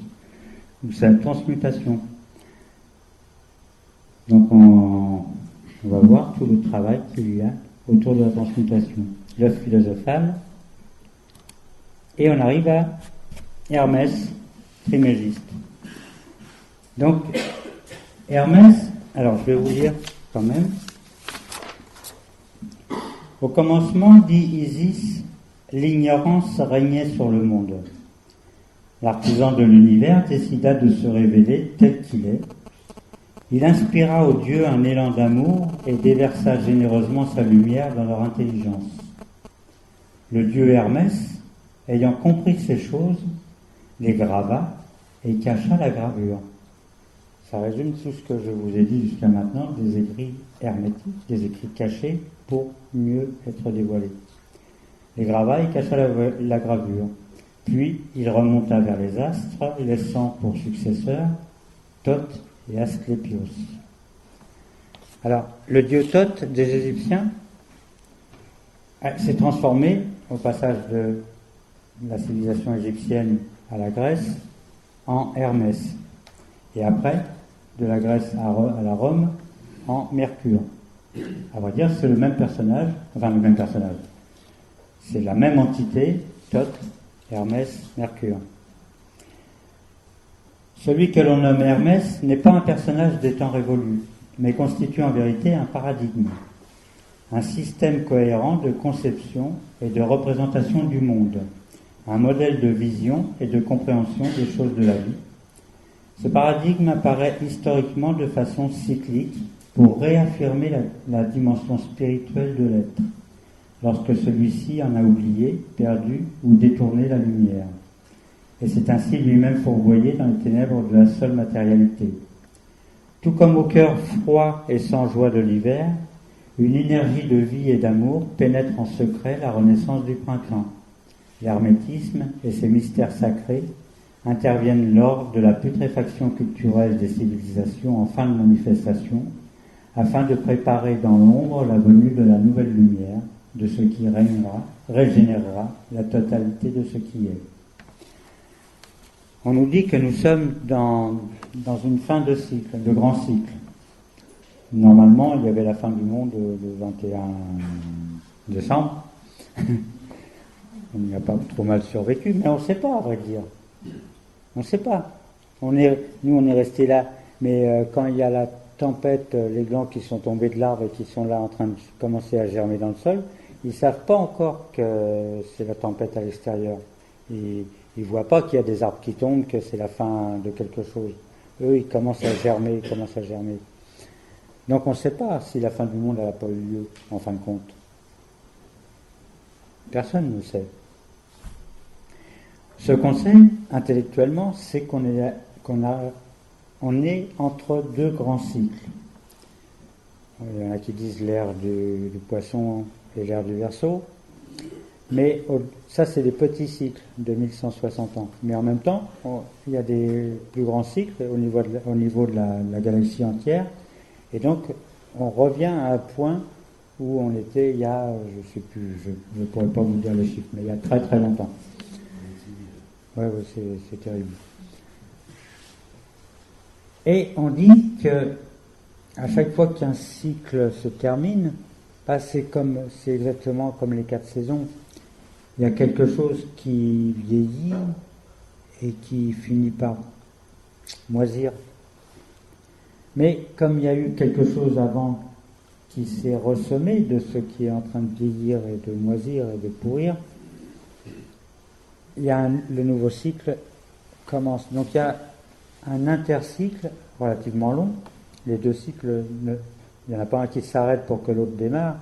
Ils sont superposés l'un à l'autre. Et cet intercycle, c'est un moment de grand trouble pour les créatures vivantes dans cet intercycle. Parce que c'est pas la fin de quelque chose, c'est pas le début d'autre chose, on ne sait pas bien, on sait même pas où on a mal. Il y a quelque chose qui est en train de moisir, mais en même temps, on ne peut pas acheter le bain avec le bébé. Donc, on est bien obligé de faire avec, mais tout le monde est mal à l'aise. N'est-ce pas un peu ce que l'on vit actuellement? Donc, on s'est aperçu, certains historiens des religions se sont aperçus que le concept d'Hermès apparaissait systématiquement dans les intercycles. Donc, ils ont fait des analyses, ils ont fait des études et ils se sont dit qu'Hermès n'était pas nécessairement un personnage, mais soit plusieurs personnages qui se transmettent cette connaissance souterraine d'âge en âge, mais c'est long, 2160 ans. C'est quand même long, donc il faut vraiment qu'il y ait une transmission pour qu'à chaque intercycle, il réapparaisse sous une autre forme pour enseigner encore. Alors il y en a qui ont fait le rapprochement effectivement avec les écoles de mystère, il en existe encore, et aussi avec les compagnonnages, les credos religieux, et aussi avec les alchimistes. Actuellement,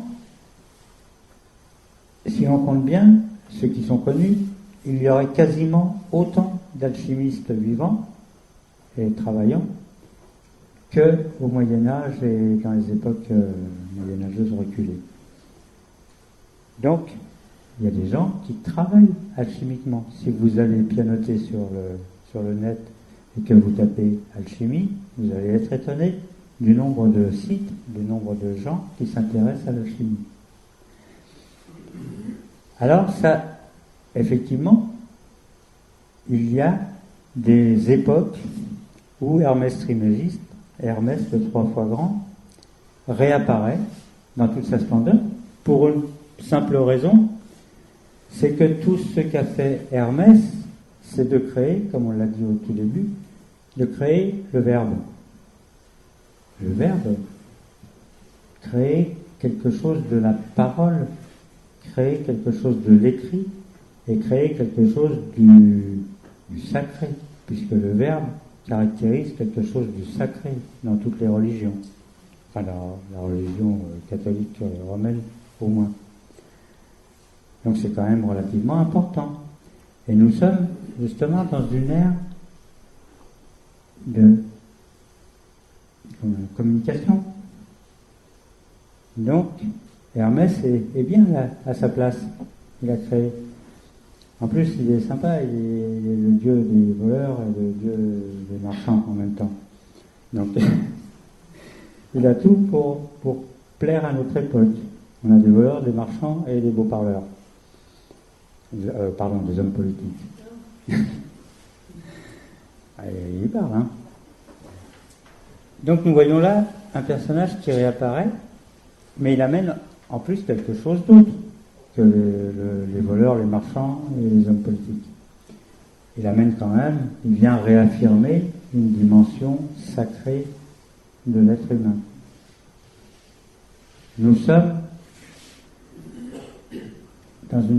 Nous avons à redécouvrir notre dimension sacrée. Certainement plus de la même manière qu'on nous l'a imposé depuis 2000 ans, mais nous avons à redécouvrir cette dimension qui va pouvoir nous réélever au lieu que on rampe. C'est le travail que fait le bourgeon en sortant de terre. Il ne va pas ramper, il va s'élever vers la lumière. Et nous, ce qu'on a à faire dans cet intercycle, ce n'est pas de ramper avec nos anciens schémas, nos anciens égos, etc. C'est d'arriver en nous appuyant sur cette terre que l'on va aimer pour ce qu'elle est, c'est-à-dire c'est elle qui nous porte, c'est elle qui porte nos racines, on va s'élever vers la lumière. On va nous élever tous vers la lumière. Voilà le travail que vient nous proposer Hermès, entre autres. On peut le découvrir par d'autres moyens, mais là, voilà, dans l'alchimie, c'est ce qu'on nous propose. Nous transformer pour mourir au vieux monde. Ah non, il n'y a plus la tête de mort. Là. Mourir au vieux monde et renaître à ce monde qui est tout neuf, qui est en train de changer à toute allure. Ça nous paraît délirant, la façon dont il change, mais si on se met bien à l'écoute, il y a un personnage, comment il s'appelle, Michel Serres, non pas Michel Serres, qui a écrit Poussette, la petite Poussette. C'est Michel Serres, voilà. Depuis ah ben j'ai des bulles. Ah c'est beau. C'est encore toi qui as mis. Donc il y a des personnages comme Michel Serres qui ne sont pas du tout pessimistes quant au monde à venir. On est tout ce qui est électronique, tout ce qui est Internet, tout ça, ça va à une vitesse folle, mais c'est normal, c'est en train de bourgeonner dans tous les sens, ça va se caler, ça va se tasser, attention, hein, dans 100 ou 200 ans, puisqu'on en a pour 2160 ans, à peu près. Donc, faut donner du temps au temps. Nous, ailleurs, on est peut-être, mais non, c'est pas vrai, on n'est pas peut-être mis au rencard, on est là pour accompagner, pour jouer avec ça aussi. C'est un grand jeu. pour jouer, pour accompagner, pour enseigner aussi, peut-être pour protéger. Voilà. Donc voilà, j'ai à peu près fait le tour. Hermès, sous une autre forme, à une époque on aimait bien faire des identifications avec certains animaux, ça touche, par là on touchait presque à certains côtés du chamanisme.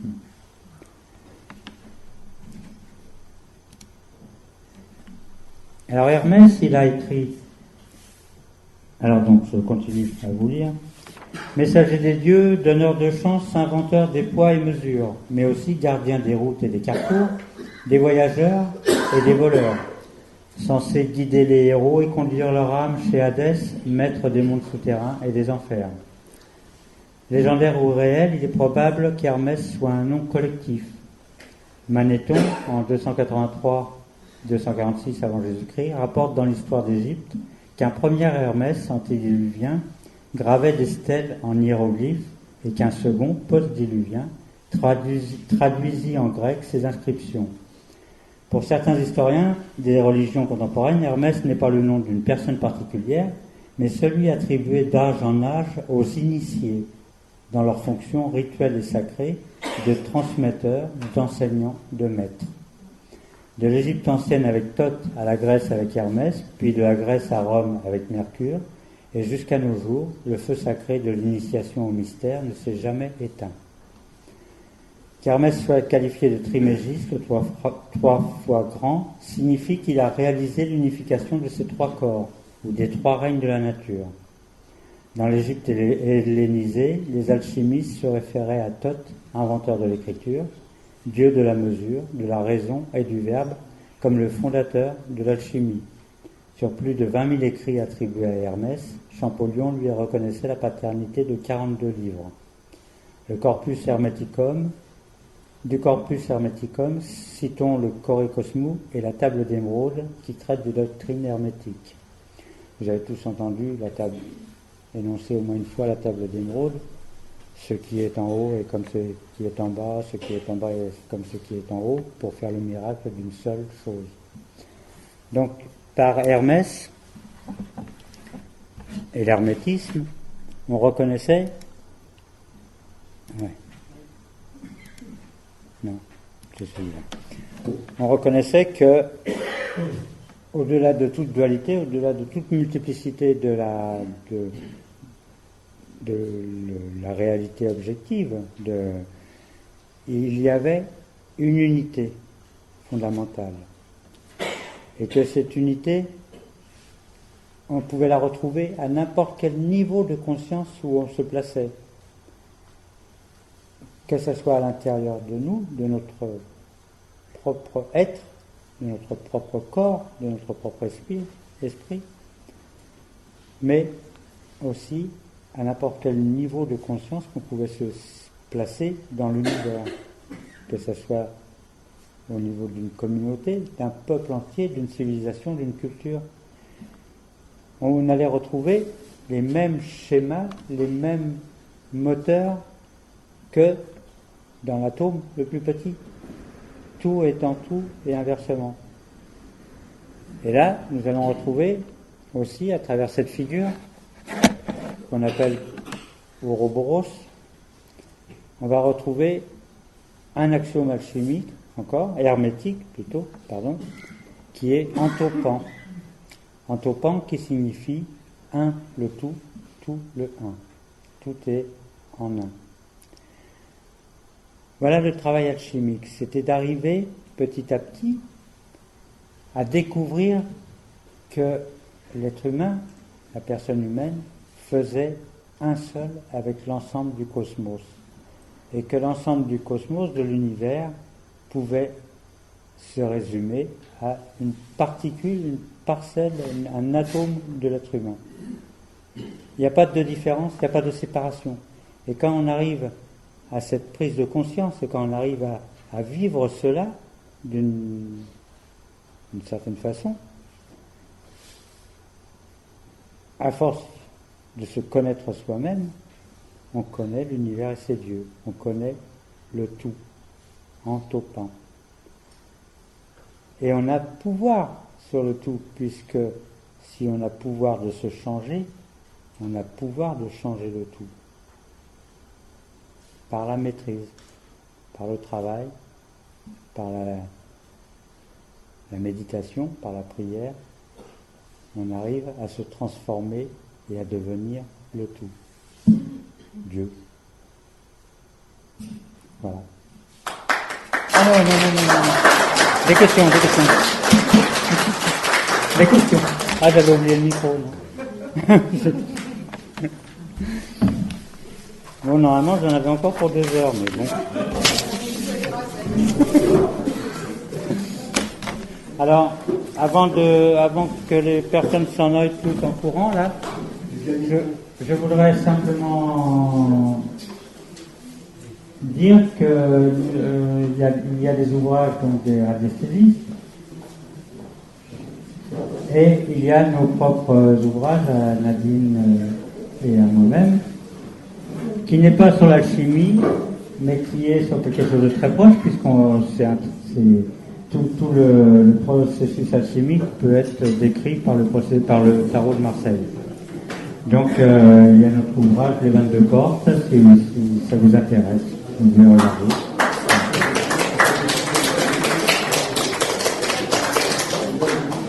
Les ateliers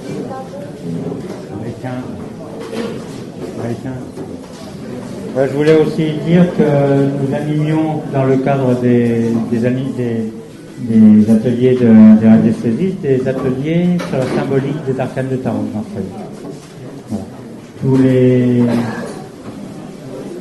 C'est un lundi par mois, je ne me rappelle plus la date. Premier lundi, non. Le premier lundi de chaque mois. Merci beaucoup de votre attention. Et s'il n'y a pas de questions, bah alors tant pis. Ça a été trop long, c'est pour ça qu'il n'y a pas de questions. Ah, de toute façon, c'est pareil.